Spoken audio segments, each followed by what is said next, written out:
বেঈমানের মতো এভাবে নির্বাচনের কথা বলতে লজ্জা লাগে না? আমরা আমাদের জায়গা থেকে নির্বাচন চাই, কিন্তু যেই খুনি হাসিনার হুকুমে এতগুলো প্রাণ গিয়েছে, সেই খুনি হাসিনার বিচার হওয়ার আগে তারা কোন মুখে? আজকে প্রশ্ন করেন আমরা কারা? আমরা যোদ্ধা। সে কথাই বলেছে নিন্দক নতুন ছাত্র জনতা।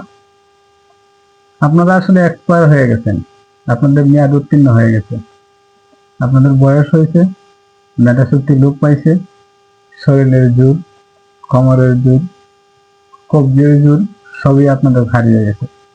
আপনারা নতুন মুখ নিয়ে আসেন সামনে।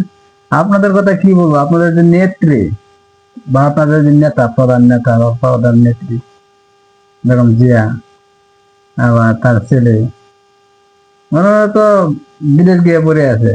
আপনারা তো আসলে গার্জিয়ান ছাড়া পরিবারের মতন আপনারা।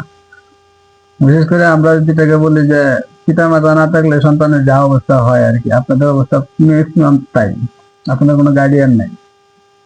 কি করতে পারছেন আপনারা এই দেশের জন্য? কি দিতে পারবেন?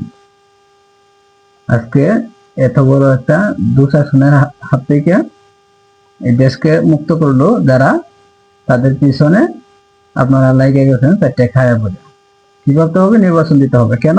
নির্বাচন ছাড়া আপনারা লুটপাট করতে পারতেছেন না। আজকে সারা দেশে ভুয়া ভুয়া মিছিল উঠতেছে আপনাদের নামে। কেন? আপনারা চাঁদাবাজি করতেছেন। বিএনপি মানে চাঁদাবাজ, বিএনপি চাঁদাবাজ, এই মিছিল দিতেছে জনতা। কেন? আপনারা সেই চাঁদাবাজিটাকে জোরালোভাবে করতে এবং সেটাকে আরো বৈধতা দিতে নির্বাচন চাচ্ছেন। আপনাদের নির্বাচন ছাড়া চলে না। এটাই যদি হয় আপনাদের ইচ্ছা, তাহলে মনে রাখুন নির্বাচন কিয়ামতের আগেও হবে না। আগে সংস্কার হবে, এই দুঃশাসনের শাসন, এই দুঃশাসনের বিচার এই বাংলার মাটিতে হবে, তারপরে নির্বাচন হবে ইনশাআল্লাহ। ভালো থাকবেন সবাই।